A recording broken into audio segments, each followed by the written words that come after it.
It is your day to speak out. We have all agreed that we cannot accept corruption in our country. We are in total support of the action that has been called on the 31st.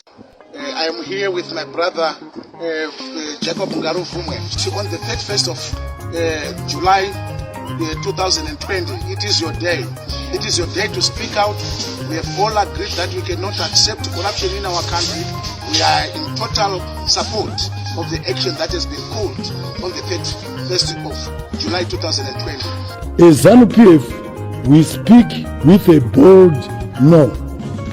We will not stand and fold our hands watching while hostile forces organize to put our people at risk.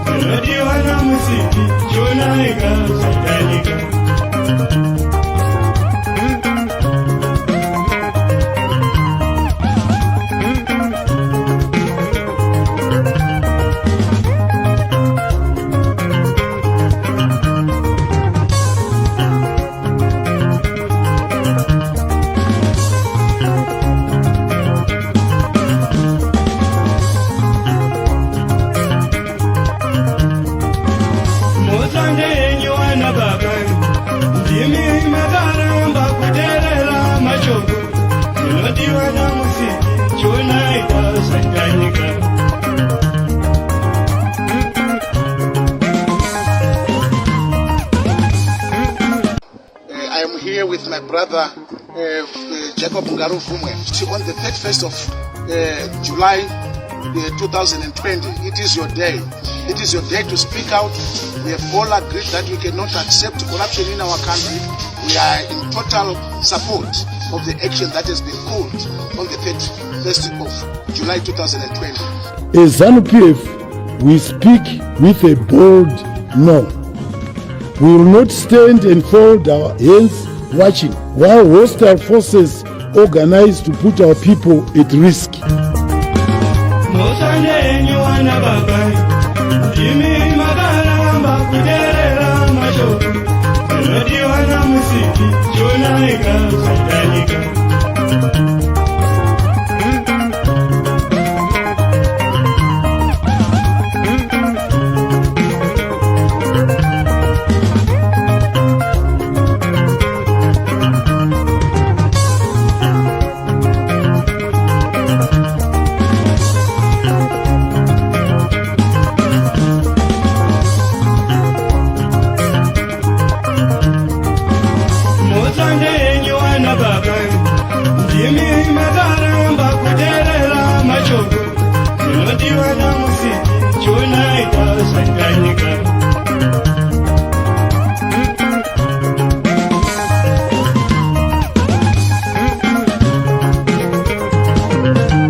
Good evening and welcome to this edition of Free Talk, a program that is brought to you in proud partnership with the Frederick Newman Foundation. Now, on Free Talk, we believe that free speech is the center and a critical element for any democracy and development in any nation. And we bring to you the topical issues, the issues that get Zimbabwe talking, the issues that you should care about, and why you should care about those things. Now, in studio this evening, I'm joined by two prominent politicians. The vice president of the vice chairperson of the MDC Alliance, Job Wiwa Sikhala, and the president of Transform Zimbabwe, President Jacob Ngarivhume. And we're going to be discussing their stance against corruption, the cancer corruption in Zimbabwe and how it is affecting the people of Zimbabwe. We are also going to be looking at issues around or surrounding the arrest and how that affects the response and coordinated attacks on corruption, and see if our country is moving in the right direction as they respond and fight against corruption. Now, welcome, gentlemen, and thank you for joining me in the studio this evening. No, thank you. A blessing to have this interview with you. Sure, thanks. Great to have the meeting with you tonight. Amazing. Now, I want us to start where it started. The two of you were arrested and are facing serious charges after you worked together, or supposedly or allegedly worked together, to stage the July 31 demonstration. And there was a false start to the trial for you, Mr. Sikhala. Now, tell us your views on why you're being prosecuted, if it's persecution, and if it has got any effect on your stance against corruption.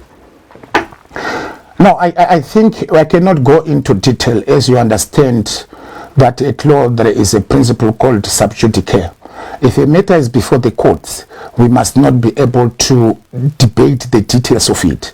But all in all, and in short, what we can say is that after we have noticed that corruption is one of those issues that is affecting our country in a manner where we could not remain spectators, we took it upon ourselves as citizens of this country to converge around the 31st of July for us to be able to speak against corruption. I think you understand that, this voice was not only emanating from myself and my brother Ngarivhume, but it also extended to all Zimbabweans. You understand, even you journalists have been speaking about the cancer of corruption that has been eating so much into the fabric of our society, to the extent that it is not only the two of us who became victims of being arrested after the 31st of July. One of your own colleagues, Moyo, also became a victim of the state clampdown against those people who speak against corruption. So in as much as we know that we're fighting a rightful fight, and also don't forget that the MDC Alliance as a party, here's one of its key 5 fights is corruption. Corruption is one of those key fights, so I was inspired both from the agitation of my party that corruption is one of the key fights that we have to fight in our country. And we realized that it was manifesting in this country. There was no option except for us to partake in what happened on the 31st of July. We were arrested, myself and of course my brother Ngarivhume and on allegations that we incited political violence public violence in our country. The charge, which in all truth and manner will not be able to stand in a proper judicial setup where the independence of judiciary will be able to dispense justice on the following grounds: that there is no way at all where neither all of us ever spoke and encouraging the people of Zimbabwe to exercise and to engage in violence. What we only asked the citizens of our country was for them to express outrage, their rage against corruption in our society. We understand that the economic planter in our country centers around the current political leadership, which is a thing on a daily basis which is being reported in our country.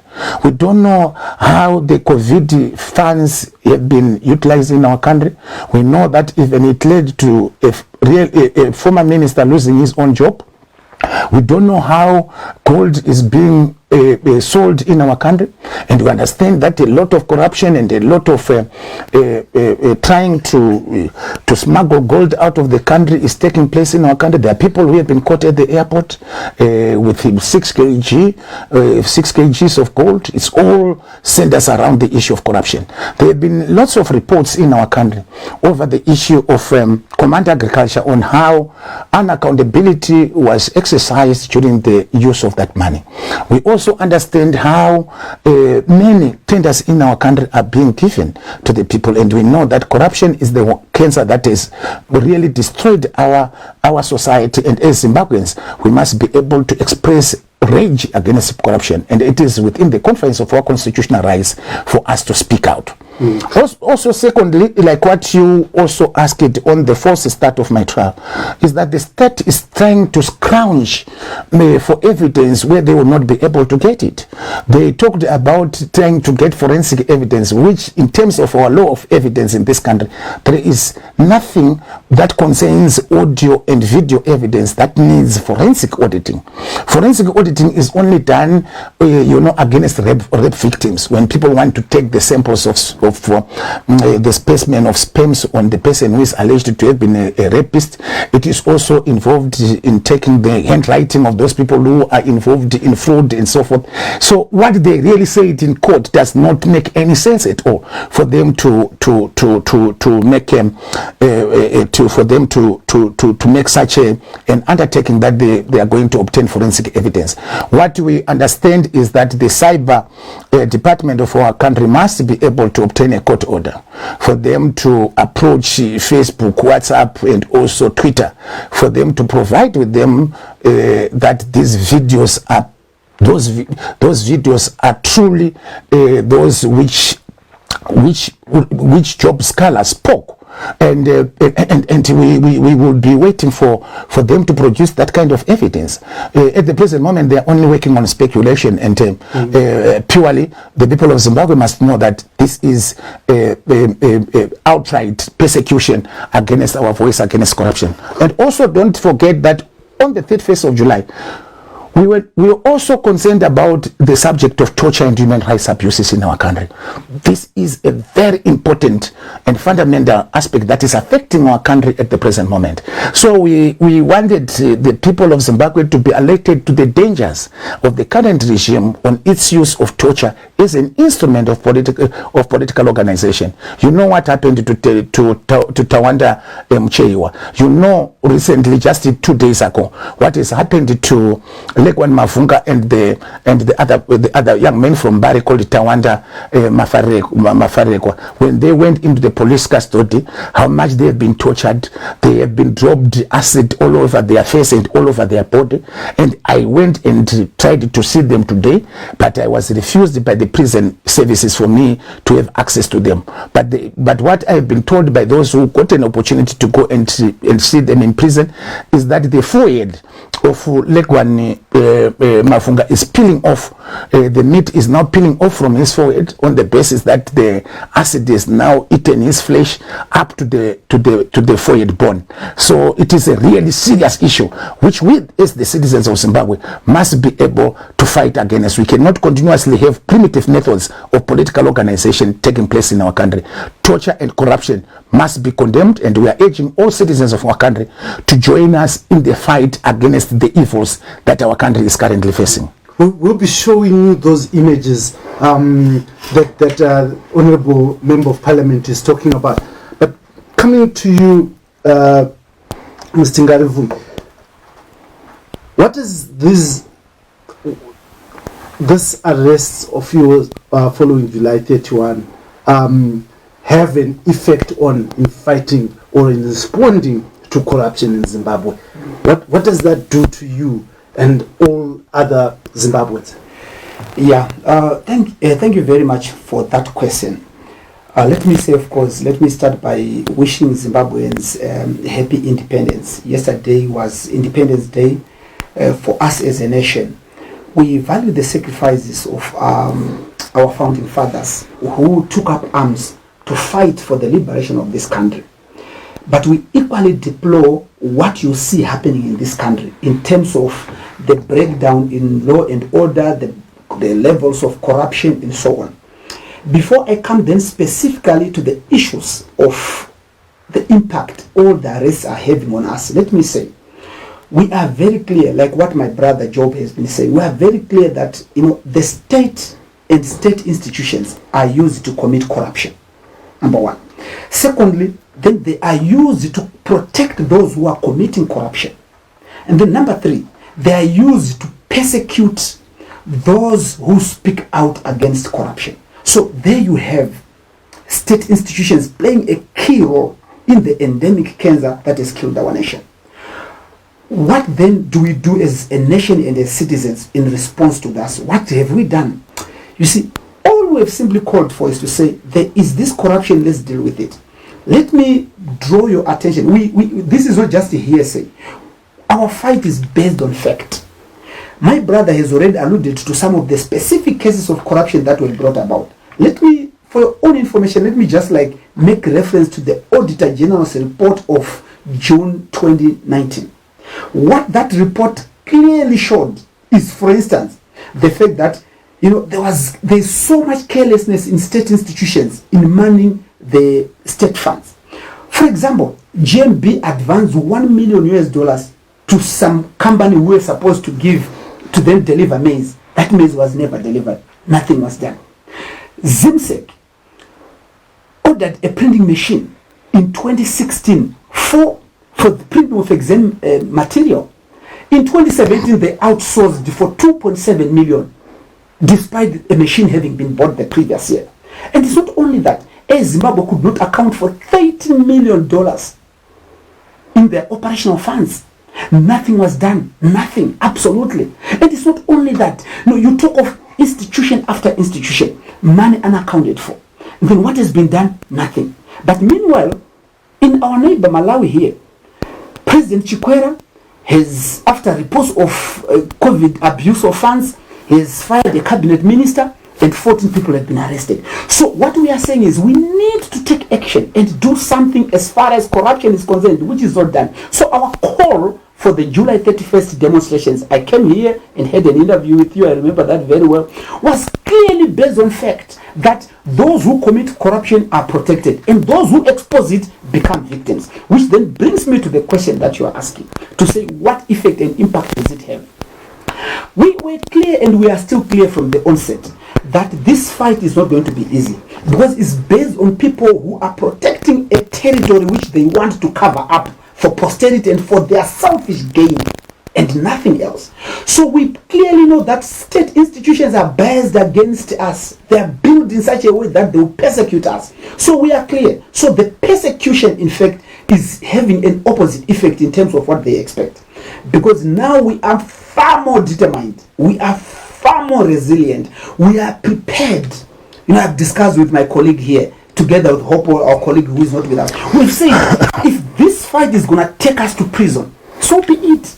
We never want to be in prison. I tell you, it's not my desire to be in prison. But if this fight takes us to prison, so be it. So we are determined. Our resolve has been strengthened. We are even more determined to make sure that this fight takes for as long as it should take, because we know clearly that we are on our own. Once you start speaking against corruption, once you start fighting corruption, there is persecution which comes, and this is exactly what is happening to us. So we are strengthened. We are armed with more facts. Even the July 31st movement, we are saying, let us fight this fight based on facts. These incidents of corruption that we've talked about are real. What has happened to Obadiah Moyo and the corruption? Nothing recovered, no arrest. The resignation of Obadiah Moyo was forced because we were pushing for it. And then they did it. But then thereafter, nothing. So there's no willingness clearly from the state, because the state and the state institutions are very corrupt. They can't even act on the Auditor General's report, which is their function. The Auditor General's office is a branch of government, but they can't even act on it in blaring circumstances of corruption. So we are strengthened to move forward and continue on this fight. So thank you very much for joining us. We are on this program, Free Talk. We're joined by Honorable Member of Parliament Job Sikhala and the President of Transform Zimbabwe, Jacob Ngarivhume, and we're discussing the issues of corruption and its ills in Zimbabwe, and also the response by the state. Now, today we're also joined by a number of people who are joining us from Clubhouse, and we are streaming live to them, and they are listening to it. So as we go on, they would also have an opportunity to ask you questions, and you can just respond. But taking this discussion further, this program brought to you proudly by Frederick Newman Foundation and Heart and Soul TV and Radio. Honorable Sikhala, you have a platform, Parliament. You sit in Parliament. You have a political vehicle, the MDC Alliance.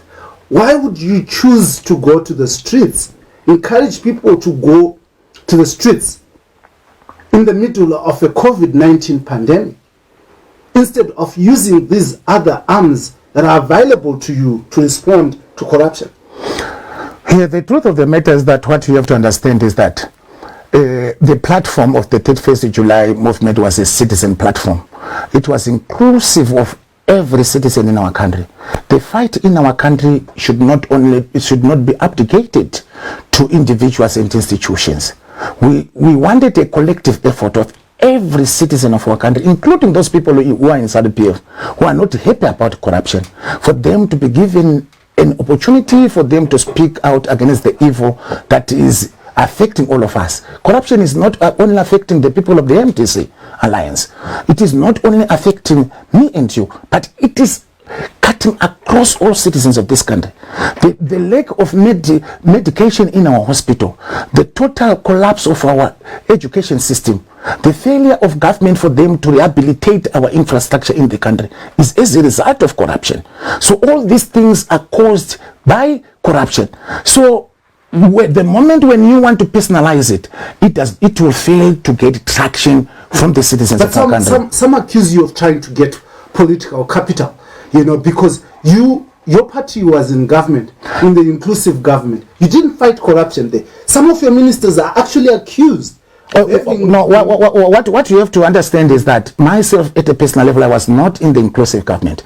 But my understanding is that our own members who were in the inclusive government tried by all means necessary to fight against corruption. There is no any political institution in this country that spoke and fought against corruption like the MDC Alliance. You saw the fantastic job which Ndayibedi did when he was the chairperson of the Public Accounts Committee in Parliament. It is one committee which is revered by each and every citizen for the good work that it did in terms of fighting corruption. You must understand that if you take the Hansard, the way how the members of parliaments from the MDC Alliance speak against corruption in parliament, but it is being defied. This government does not only accept word, it also accepts action. When they see people acting against when people act upon their own ways, they will see that we are more serious. So specifically, this was that was a panacea for the people of Zimbabwe to have a more coherent and united voice to speak against corruption. Everybody in Zimbabwe, including those members of ZANU-PF, also do not like corruption. So the only platform for us to be able to tackle some of the serious national issues was for us to converge around an idea that will be able to unite all of us. But however, don't forget that the MDC Alliance is a political party. Corruption is its number one among its 5 fights. And it is one of the major fights that we have been engaging in, the one that we have been speaking about, but not as vigorous as what we did when we converged all the citizens. So we are complementing the efforts of my political organization in a manner that is more forceful.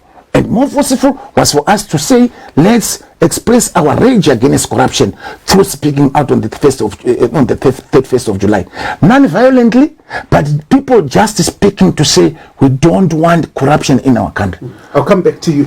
You took an opportunity, President Ngarivhume, to visit ZACC. I was following on your tweets where you said you were visiting ZACC.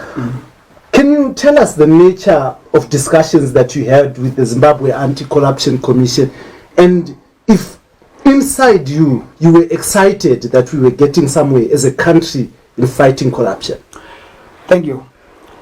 So the first thing is that it must be clear that my visit to ZACC was not an individual decision to go and to visit the ZACC officials, but in fact it was a push that we got from citizens who said, okay, we have an anti-corruption watchdog in this country, or an anti-corruption commission established by an act of parliament. So why do we engage it and find their position on corruption? And bearing in mind that there is a lot of distrust in ZACC itself. I tell you, the question how independent is ZACC remains. Even after my visit to the ZACC offices, I still have that question in me to say how truly independent is the Zimbabwe. What raises that question in you? What makes you doubt the independence of ZACC? It is because, number one, they've been very selective on the cases they have followed up on. They've been very selective in terms of who they follow up on corruption, who they arrest, and so far nothing tangible has been done by the Zimbabwe Anti-Corruption Commission since their establishment. I understand in 2004, nothing has been done substantial. There have been no arrests, there have been no convictions, there have been no recoveries in terms of money that has been looted. I tell you, one of the questions that citizens are asking us is to say, the COVID money has been looted so recently. Why hasn't been a report of the recovery of the 2 million that was deposited in that account, in that offshore account? But as recent as 2-3 months ago, they can't even, we have no recovery. So there's been that doubt. If you say there's no arrest, Priska Mfumira was arrested, the former Minister of Health was arrested, Sten Udenge was arrested and convicted. So how many convictions? So people have been saying no arrests and convictions, and they've been very selective. We have talked of Mfumira. What happened to her? She was found with 2 kg of gold. What has happened to that case? We have talked of Mfumira was not found with gold. Not Mfumira. I mean, these are the Henrietta. Yes, Mfumira. What has happened to that case? So what people have been saying is the cases of corruption have been the wheels of justice have been very slow and slowly turning to the effect that it has had no effect at the end of the day. Some of the convictions come 2-3 years down the line, and then no recoveries. Because in corruption cases, one of the key things that you need to understand citizens are looking for are recoveries of the money. You see, if somebody steals 2 million, if they are convicted and they go and serve 3 months, that means nothing to citizens. That means really nothing to citizens, because what matters to citizens is the recovery. So we then decided to engage the Zimbabwe Anti-Corruption Commission. And after that engagement, which I would want to be very thankful in terms of how they conducted it, we met the full commission. But at the end of it, we still realized that on specific issues and cases of recent corruption that we followed up on, they were not able to respond to it. We took up the issue of Command Agriculture and what they have done. They clearly were at 6s and 7s in terms of dealing with the issue of Command Agriculture, because number one, the military is involved. Number two, the president and his family are involved. And so clearly their hands are tied. And it's not only that. We specifically followed up on the COVID money that was looted. And then we said, with that too, have you recovered any of the money? What are you doing? This is what citizens are demanding. They could not answer to that. Which then brings back to the same holding question to say, is ZACC really independent? Because what you need in fighting corruption is a truly independent body that can have jaws, that can have teeth and strength. And that body should be even independent of the government, the state itself. But now the state then goes on to appoint, and Mnangagwa is in the process of trying to appoint almost everything by himself. Once he is the appointee, it becomes so difficult and they are answerable to the appointee, which is a problem. And this is what citizens have been raising, and this is what we have been running with. So yes, I've also been to the CID, to the Criminal Investigation Department, their department that deals with corruption, because citizens asked us to go there. I went there with my team. We've been trying to engage with them to say, you guys, what happens? Why are these glaring cases of corruption not being investigated? But it always, it always comes back to the same thing, that you clearly see that the people you are dealing with, their hands are tied and they have no capacity, because once you involve the president and his family, they can't talk about it openly. They're actually surprised that you have the audacity to talk so openly about the corruption that involves the president and his family. They are. We'll come back to that and test it, because sometimes ZACC has always said bring the evidence and then we can delete it. But we'll come back and have that interesting discussion. Honorable Sikhala, do you think, because the president since coming into office has been clear that he has got an approach that is zero tolerance to corruption, do you believe that it's fact? It's a fallacy. Corruption knocks on his own doors, on his doors on a daily basis. and this is a fact all the people or the citizens of Zimbabwe know about, who was involved in the drugs corruption scandal. You know, the footprints of those people who have been involved in that deal also shows that he was involved in that dirty deal. So specifically for you to expect a practitioner to fight against things that he practices himself is expecting too much. So specifically, all this is a facade, something that is an attempt to hoodwink and cheat our citizens, while the truth of the matter is that there is no effort at all for this government to fight corruption. We could have seen a lot of many people being arrested and taken to prison, but specifically what you have talked about is that Samuel Ontenge, you mistakenly said Mutenge, but it's Samuel Ontenge. Samuel Ontenge was taken to prison over an alleged payment of $12,500 to two media consultants who wanted to be consultants for ZACC company. Can we really say that the $12,500 which Ondenge said to have paid the two media consultants is corruption? Is the corruption that we are talking about? We are talking about corruption that has led this country to lose millions and millions of dollars on a monthly basis. The report that recently came out of the Maverick has shown and demonstrated that Zimbabwe is losing $100 million of US dollars monthly on gold smuggling. What is the government doing about that? It is only that Henrietta Rushwaya became the unfortunate one for him to have been caught at the airport, but this is something that is happening on a daily basis in our country. Why is the government? So does it mean to say that our government does not have the capacity for them to track down those criminals who are smuggling our gold out of the country?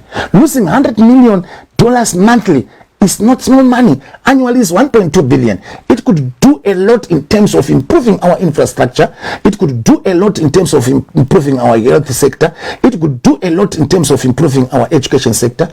Our teachers, our nurses, and all other civil servants are paid peanuts in RTGS. But if we are losing that kind of money and we say, you know, he is serious on corruption, sometimes there are moments when you should take the people of Zimbabwe serious. We are not jokers. We are people who are serious. We have the vision for this country. We want our country to develop and we want it to move forward. We cannot move forward with liars and people who are not taking an oath who are not taking the oath with honesty on what they have asked our people to be able to deliver. Absolutely on corruption, it is an absolute joke in our country. You speak about wanting to see development in this country, and rightly so, but some accuse you and your political party, the MDC Alliance, of bringing in sanctions into this country. And they say that the biggest cancer that is afflicting Zimbabwe is sanctions called on by the MDC Alliance. How do you plead to that? No, some of the questions that you are asking me are now the questions that must be answered by the party spokesperson.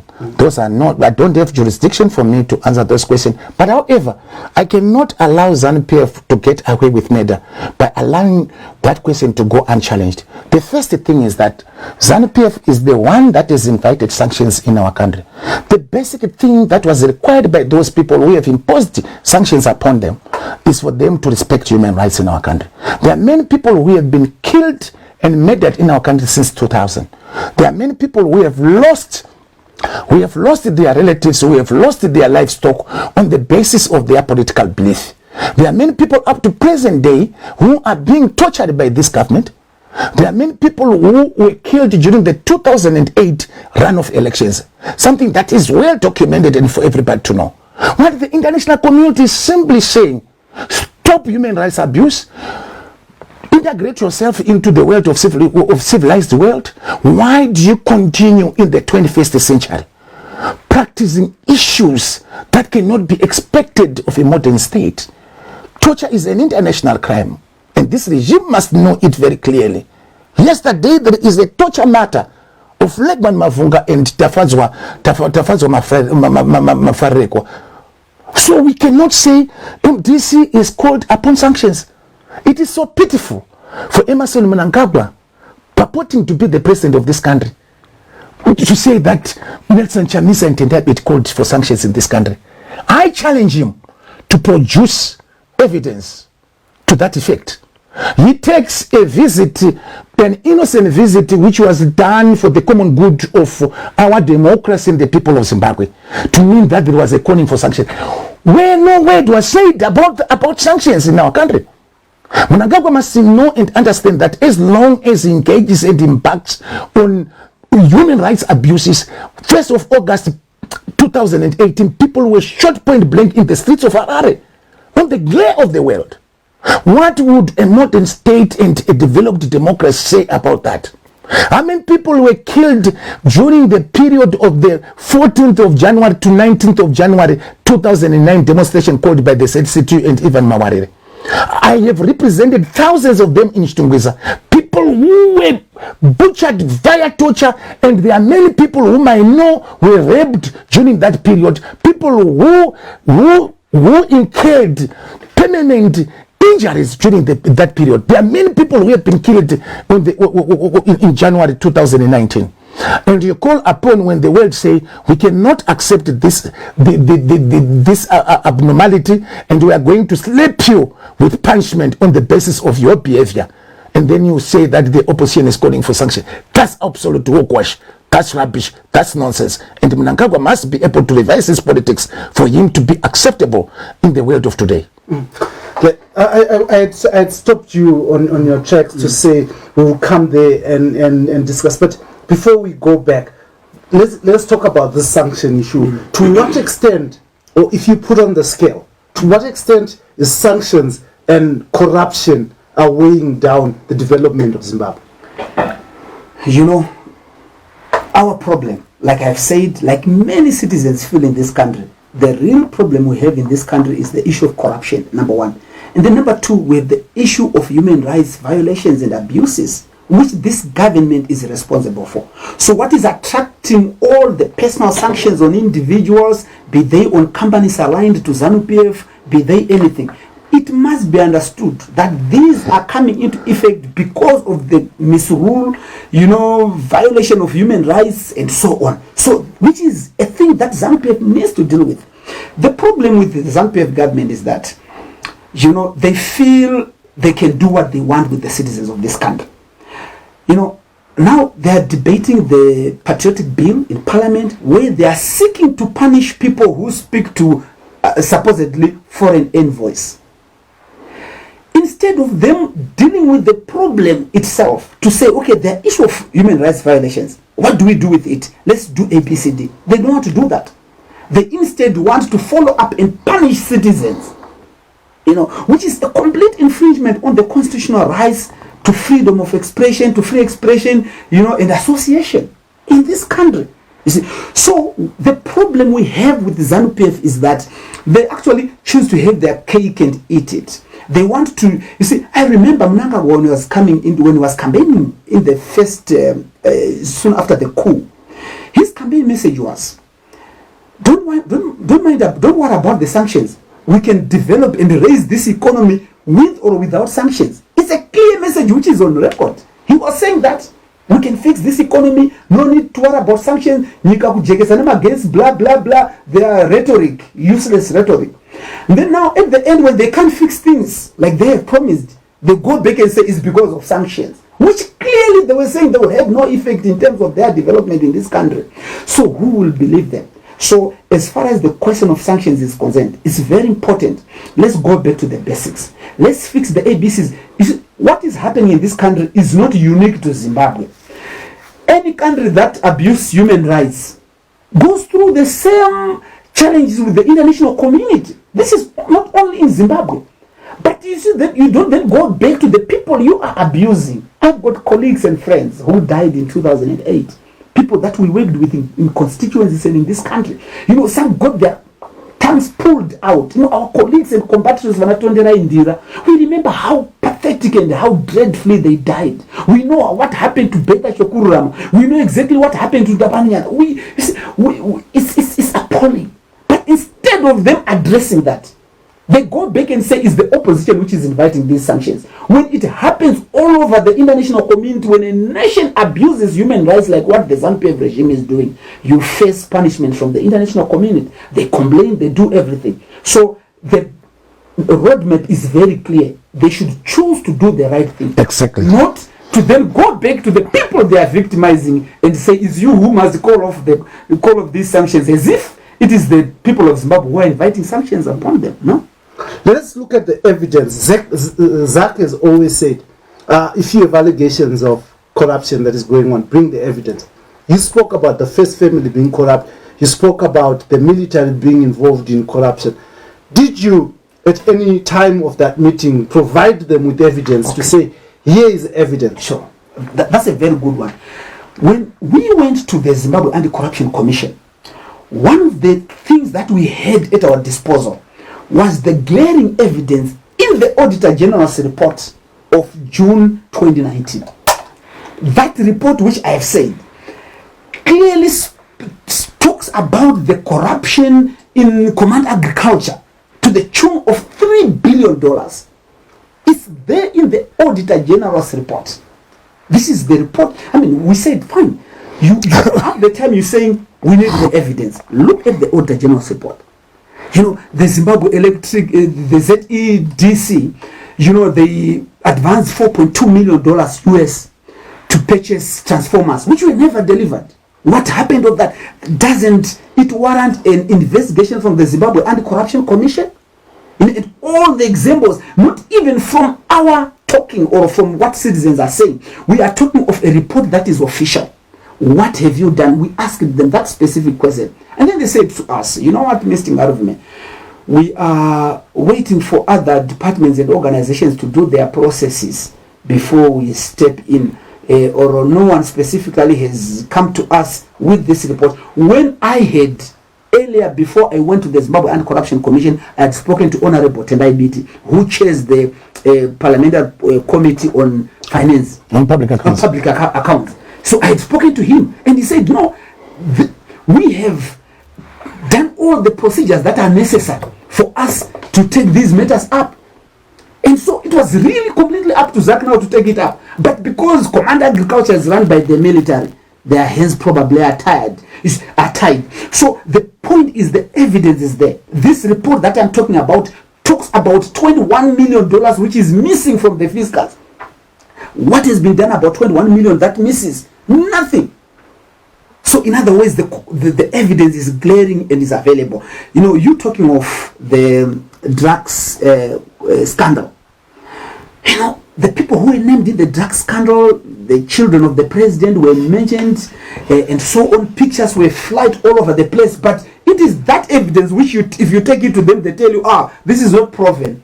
So clearly, they can choose who to investigate and who not to. And this is where the question, is ZACC really independent, comes into effect. And citizens then take it upon themselves to say, let's build a watchdog, an anti-corruption watchdog, which not only will talk about corruption, but will be prepared to take action against corruption, and action within the confines of our constitution, as Section 59 and 62 to 62 allows us and grants us in the Constitution of Zimbabwe.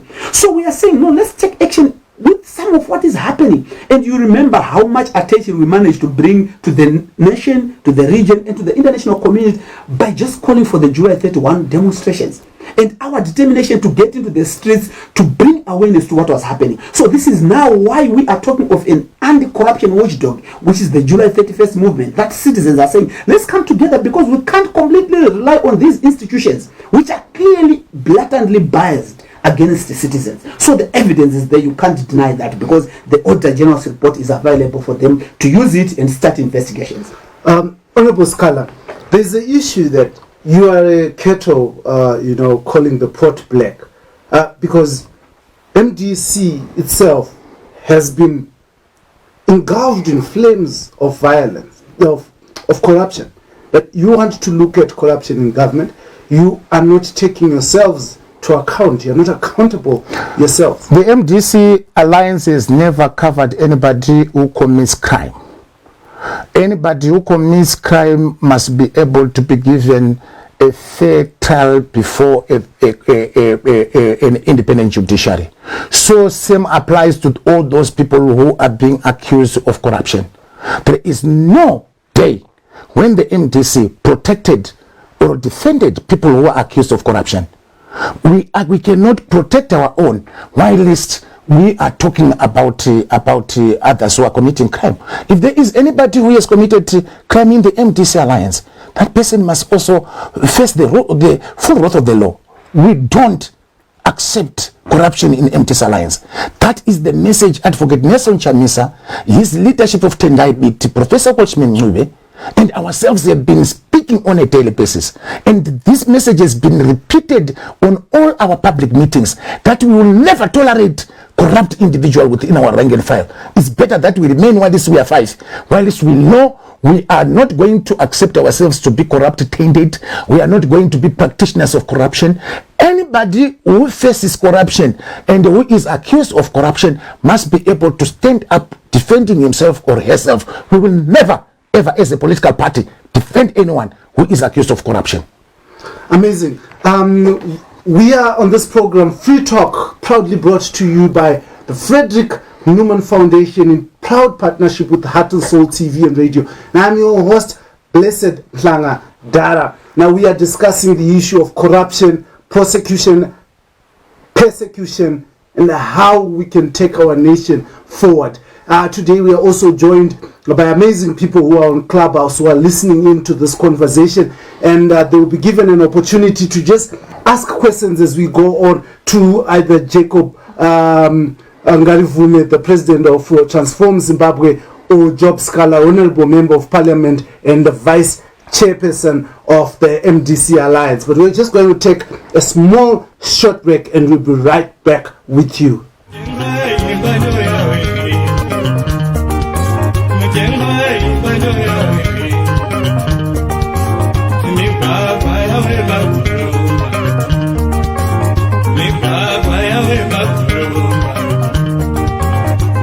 We're right back here on Free Talk.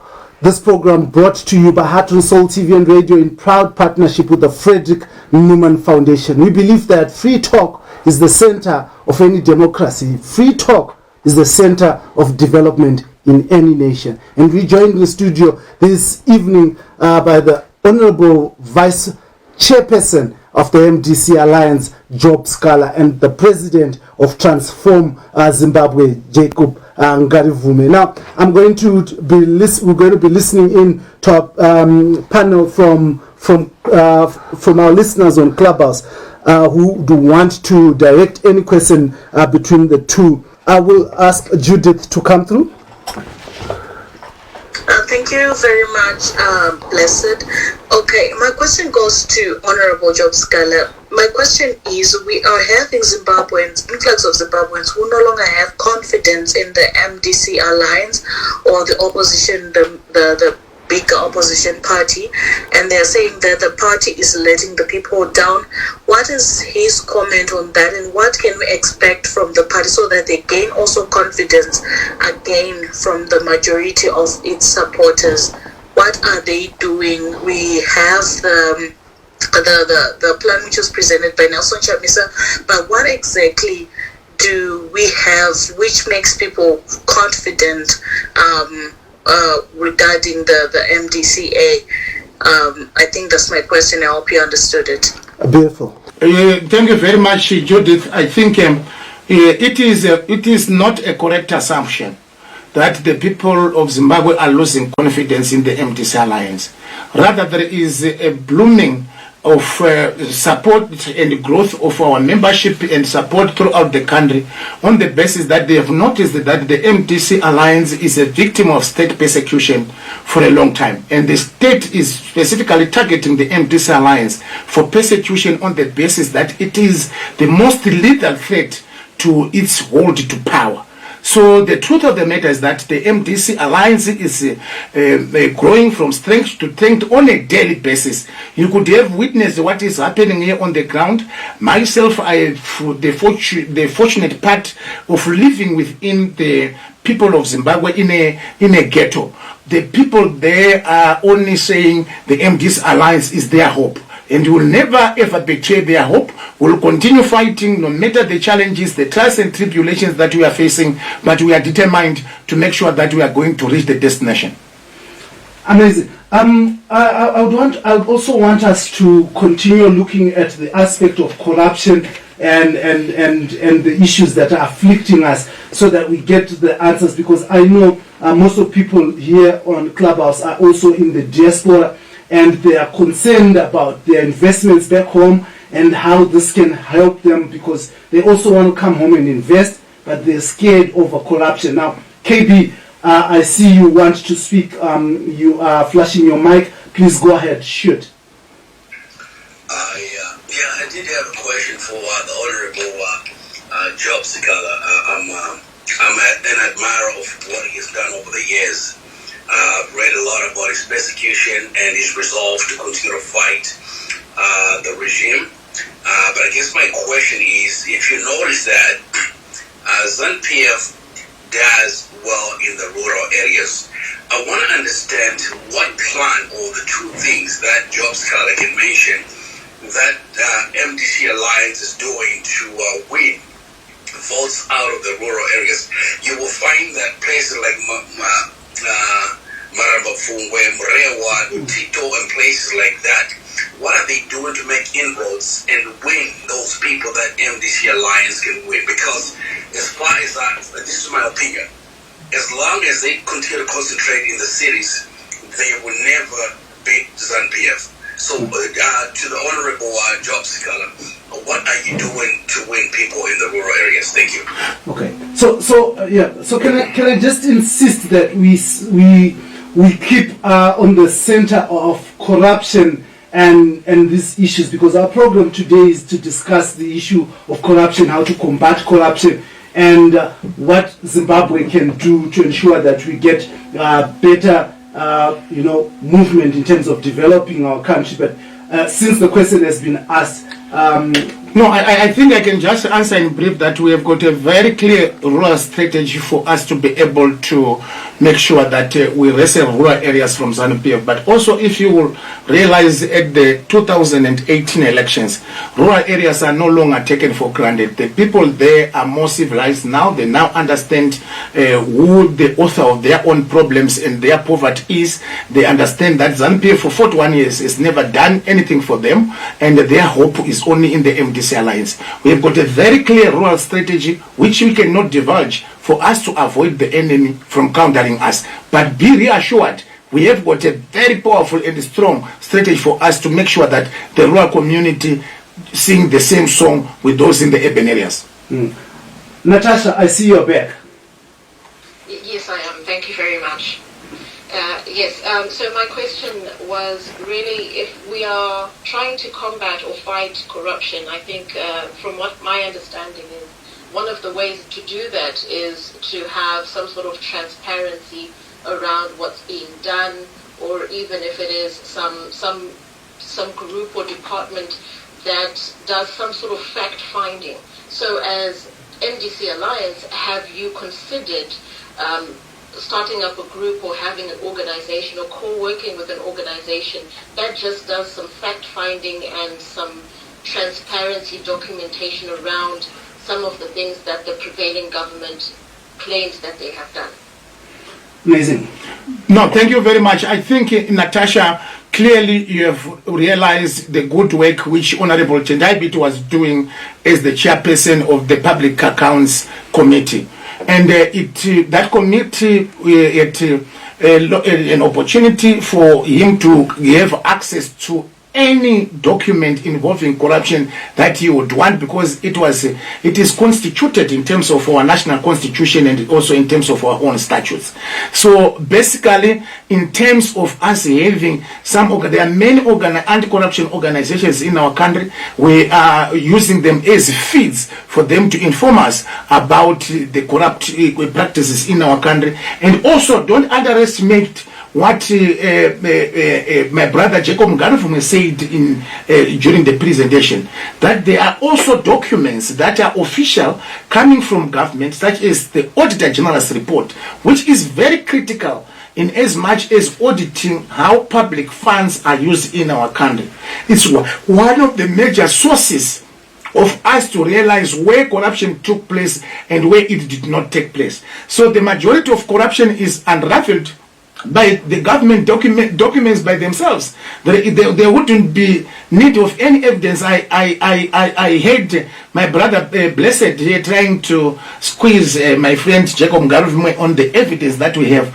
But if you get hold of the Auditor General's report, you will be astonished with the level of unaccounted public funds in as far as government projects that were involved in many aspects in our country. So specifically, there are quite a number of main organizations dealing specifically with corruption who are working as fists to ourselves. We are also, using some of the internal official documents like the Auditor General's report for us to measure the barometer of corruption in as far as our government is concerned. And those things are very clear. They are official and this cannot be disputed by anyone. But government is not able to take action on such very important information that is placed before it. Exactly. Sure. I think I need to add on that. One of the things we have said in the July 31st movement is that we don't want just to talk about corruption and make a lot of noise without fact. So we have been calling on citizens to constitute a body to bring about the facts that we need to deal with and also to build the evidence. Because I think we need to build the evidence now as we speak about it, and also in the future when the democratic space enables us and allows us to take proper action which can be enforced by our laws. Because we know our laws are competent, but we also equally know that there's no willingness to make sure that those laws are fully applied as they should. So the matter of gathering evidence becomes very critical now in the work that we are doing. That's why we are talking of the Auditor General's report. That's why we are talking of the various information that we are receiving and getting from the different departments. Many people have been offering to be like whistleblowers, they've been offering us with information of what is happening. So we have the information, we conduct our own investigations, and then we build the evidence. Some of it we take it into public so that we can put pressure, knowing very well that sometimes the courts are not even competent to deal with those matters and issues. So the issue of gathering information is very important. But as a starting point, like we've said earlier on, let's look at the Auditor General's report critically and look at it to say, what have we done about these missing funds? Nothing. So it's a clear indication that we have the evidence on the ground otherwise. Amazing. We still have people on the platform who also still have questions to ask. So I'm just going to ask us to confine or look at corruption and how it can be tackled, and your concerns, if you have questions of clarity and questions to probe. Marcia, I will allow you to ask your question. Thank you, Darren. My question, I suppose, is on a community level. And proximity to power is purported to cause corruption. And my question is in regards to the councils. And most of our city councils are MDC alliance run. And we have seen a lot of corruption in terms of distribution of services and the commissioning, and most of the accused have been MDC alliance. So my question is, what is the internal corruption strategy within the MDCA to deal with the named people within our councils who are maybe accused of being corrupt? Take it away. Very, very, very clear, my sister. I think, as I earlier alluded, is that the MDC Alliance will never protect anyone who is accused of corruption. We will allow the due process of the law to take its own course. But also don't forget some of the accusations which our councillors are being alleged by ZANU-PF are attempts to equalize the MDC alliance to ZANU-PF. That you are all corrupt, you are all black pot, which is trying to call the other black, while you are all corrupt. But the truth of the matter is that as the MDC alliance, we have never tried to sweep under the carpet any actions of corruption against anybody who is accused in our party of having engaged in corruption. Let the due process of the law take its own course. We should never ever, no matter who that person is, even if that person is my own father and he is involved in corruption, he must face the music. Corruption has been the greatest enemy we, the people of Zimbabwe, have been facing for a long time, and we cannot continuously protect those people who are practicing corruption because they are members of our own family. If there is anyone in the MDC alliance and there is clear evidence that that person is corrupt, the due process of the law must take its own course. And also, but also don't forget the other issue that I've told you, that there is also a feverish attempt by ZANU-PF to equalize themselves with us. They want to also make sure that whilst we are fighting vigorously against corruption, they also accuse our members of corruption without any evidence. Some of the matters that are being brought against our own members who are in councils are really ridiculous because there is no any foundation, there is no any evidence, but it is just an attempt for them to equalize themselves with the MDC that you are saying we are corrupt, you are also corrupt, so we are all corrupt. But however, corruption is corruption. No matter who is accused of corruption, we give them an opportunity for them to have their day in court and cleanse their names. You want to? I want to know. Would you stand there and say? The MDC Alliance, they are your friends, you're also part of the MDC Alliance, so you could actually equally answer on this question. The question was, what is the internal structure to deal with an anti-corruption structure within MDCA? What is that internal structure? Yeah, okay. Maybe Honorable Sikhala, my friend here, can respond to that. But let me say, from the perspective of the 31st movement, we speak against corruption and we are against corruption as citizens, no matter where it is coming from. I think that needs to be very clear. We would not want to protect anyone who is corrupt. The only problem we have, like, when we were arrested in at Harare Remand Prison before we went to Chikurubi, we had a lot of council officials who were coming into the cells with us, arrested on allegations of corruption. The weakness we saw in what was happening then is that the target and focus of this regime is on the opposition, forgetting, like we've talked of, state institutions, the vast corruption that is committed by state institutions and so on. But we believe absolutely, like you are saying, that any organization needs an internal system to deal with corruption. It will be very helpful and very reassuring to citizens to understand and learn of the MDC structure on dealing with internal issues of corruption, how effective it is, and what it has done. It's very reassuring to the nation. And I think these are some of the things they would need to focus on to make sure that we are dealing with corruption. But I'm so grateful that my friend here, my brother Job, is saying those are in place and they are dealing with it to make sure that they build the confidence of citizens, because that is important to everybody, even to us, even in the 31st movement.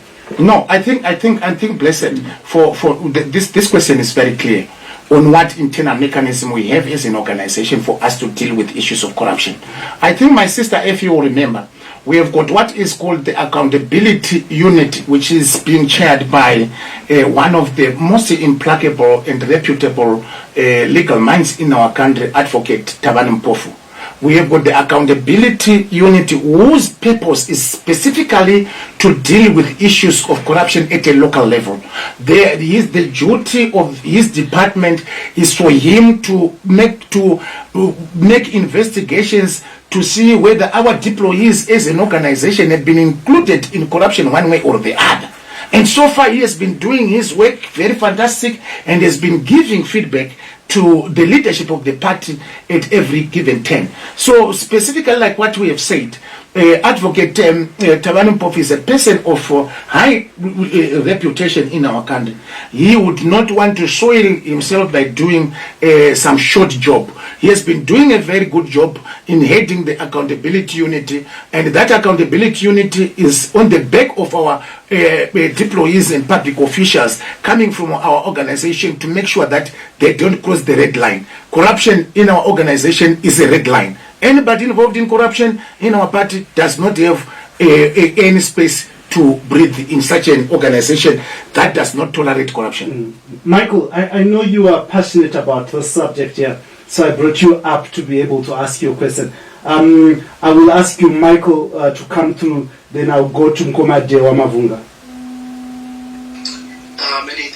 Many thanks for the opportunity, Honorable and Mr. Ngarivhume, for having me on the platform. I'm not going to waste the Honorable's time really in asking him questions in regards to how honesty or the picture of FDCA, because he has clearly stated that to him, MDCA is a perfect place. For the last 20 years, there's no corruption. They cannot deal with anything. Everything is about SANU-PF, and they're failing us in that regard. So I'm not going to waste this time. And to Ngarivhume, I would say, look at this. The biggest problem we've been having in Zimbabwe is the lack of strategy. Right, you are bringing this watchdog, and then it sounds like you want a demonstration. It sounds like it's a watchdog to harvest information in order to fight corruption. I'm saying if this watchdog is there and readily available, why don't you just sell it to the Zimbabwean people and say, look, our government has failed us. We've got a group that has got lawyers in it with a structure to fight this corruption in the courts of Zimbabwe. Whether these cases are won or not, but the fact that you have actually put a physical fight, instead of waiting for some D-Day when people can be held to account with this vehicle. Why can't it be in motion now and deal with these allegations of corruption that you have clearly highlighted that they are there? And the Auditor General reports are ready to its entirety. Yes, there's a lot of laws, there's a lot of things that we can interrogate. Why can't we do it now? Why do we have to wait for a super vehicle to come in place when we can actually do it now? Okay, thank you, Michael. Yes. Thanks a lot, Michael, for that. So what we are saying is, the time is now that we need to be dealing with corruption, and we are using information that is in the public domain and information that we are receiving from the different quarters and from different citizens.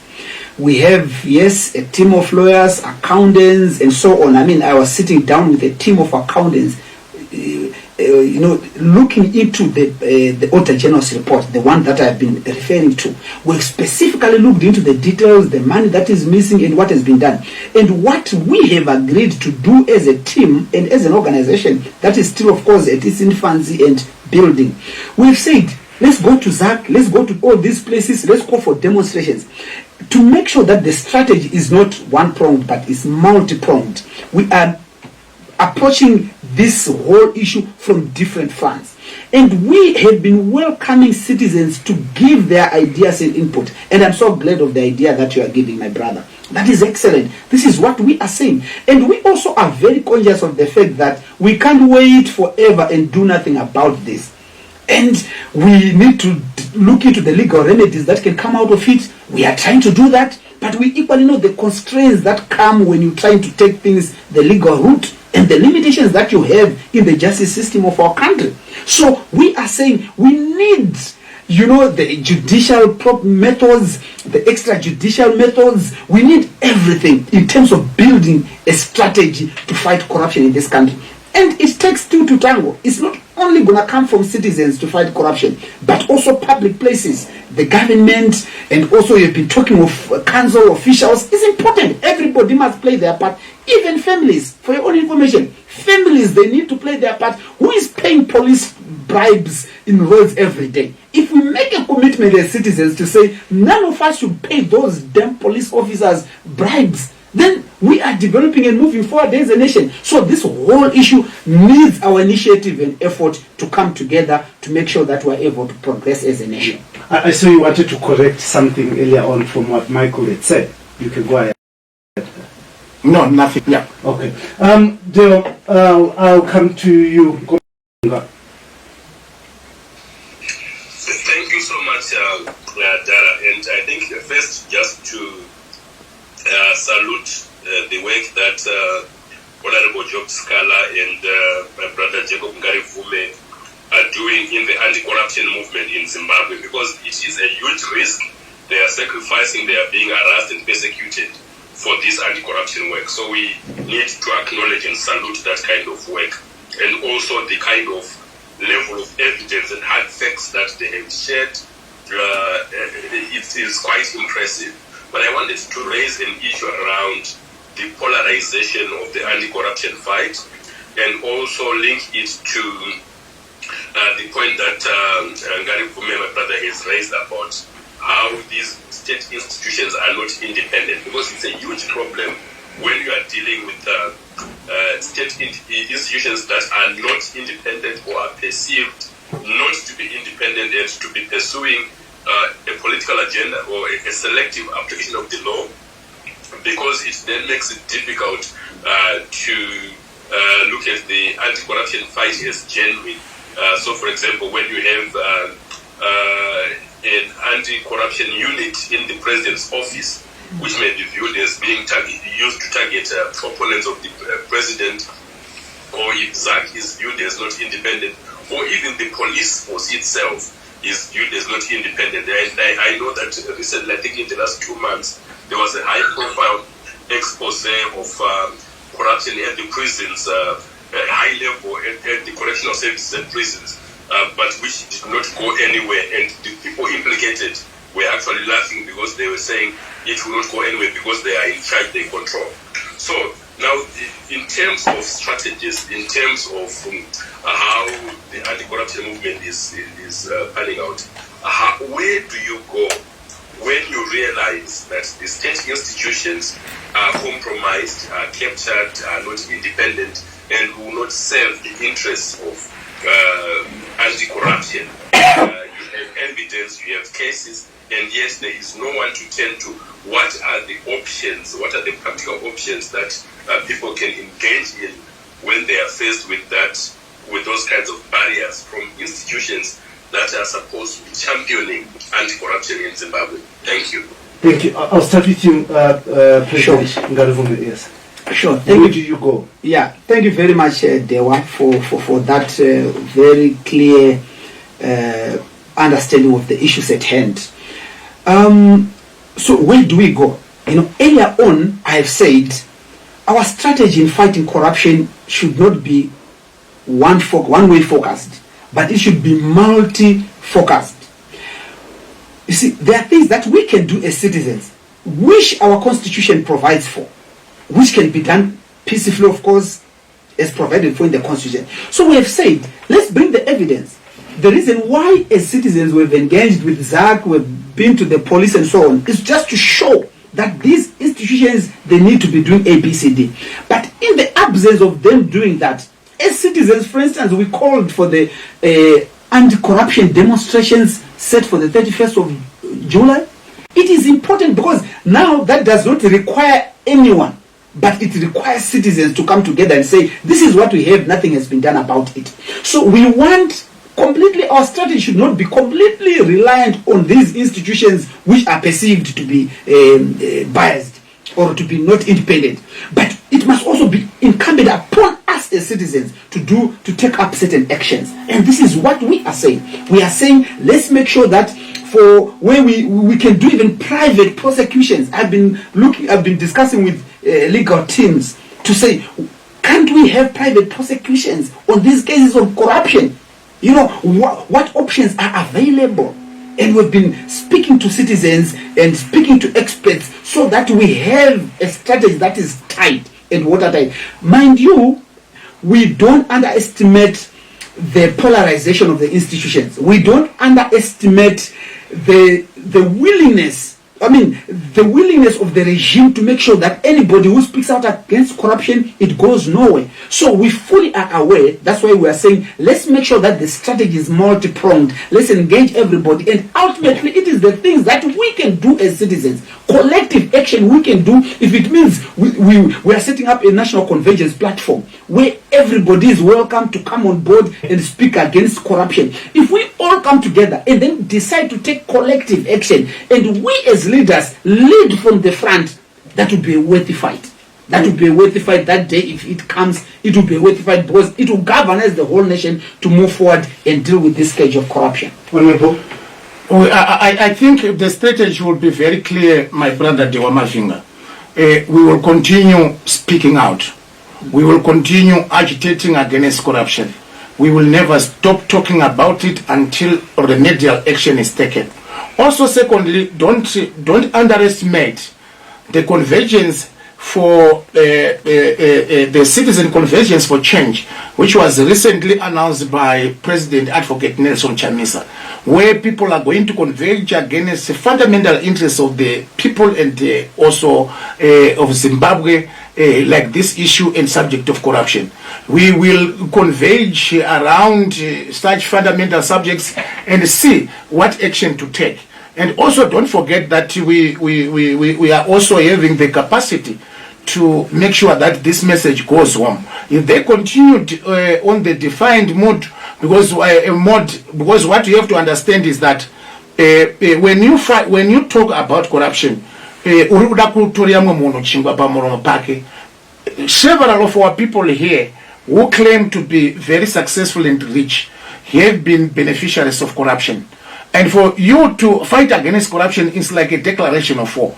So we understand the magnitude of fight that we need to put effort for us to be able to succeed in this. We know the kind of enemies that we have created over this subject of fighting against corruption. So we will continue fighting. Advocacy also will be our issue. How it has come where it is today for you to be even on this platform for you to talk about corruption, it did not come on its own. It did not fall from heaven like manna.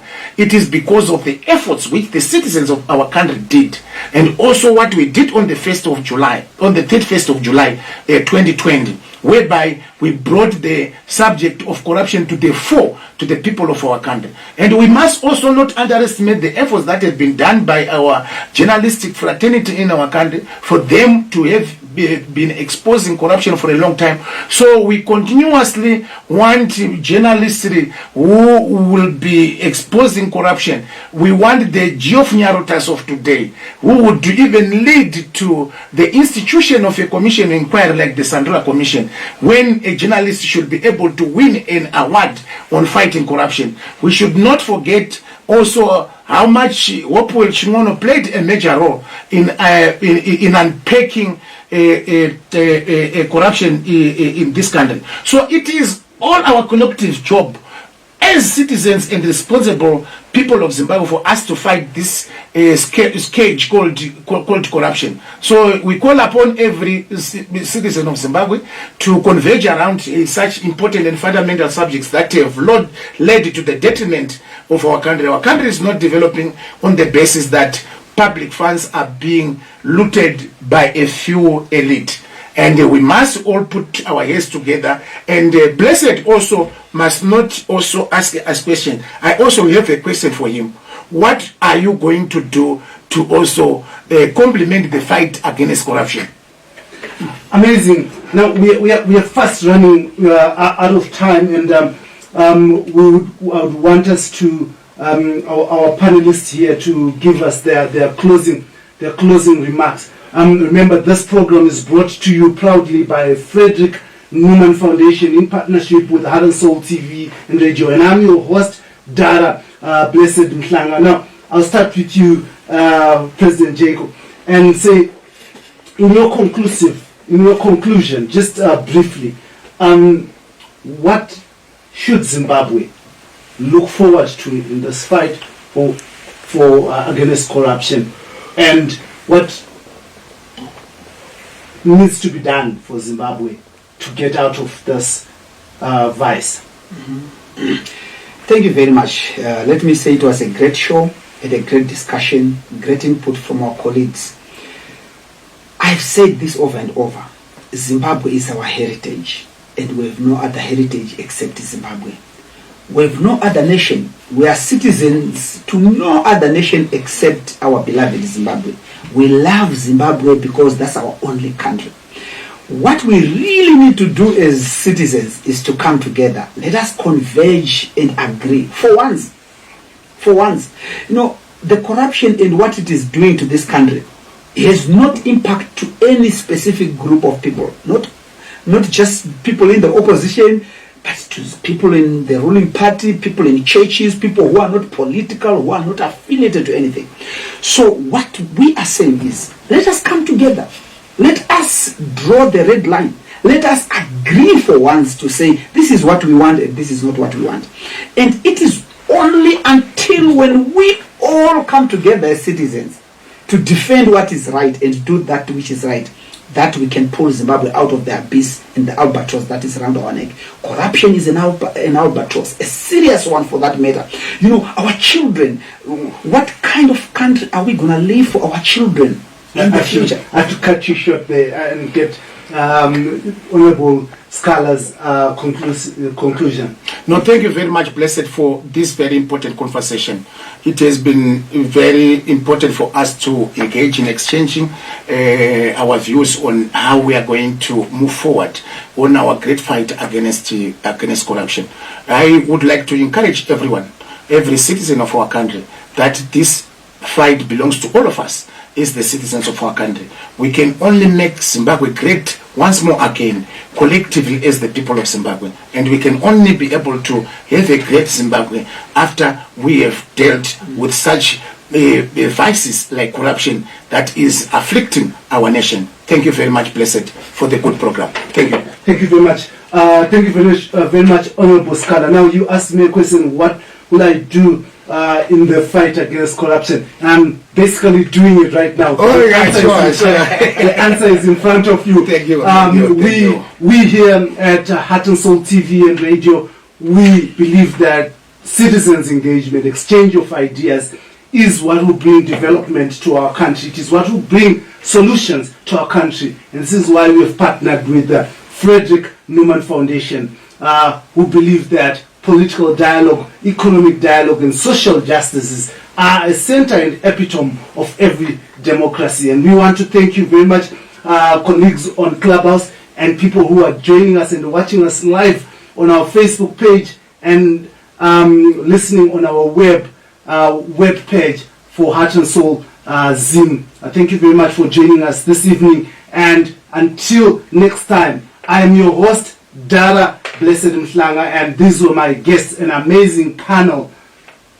Until next time, Free Talk, Dara Blessed Mhlanga in the house. Thank you. This is Free Talk in partnership with Frederick Newman Foundation, our partners in free speech. Free speech is the center of development of any nation.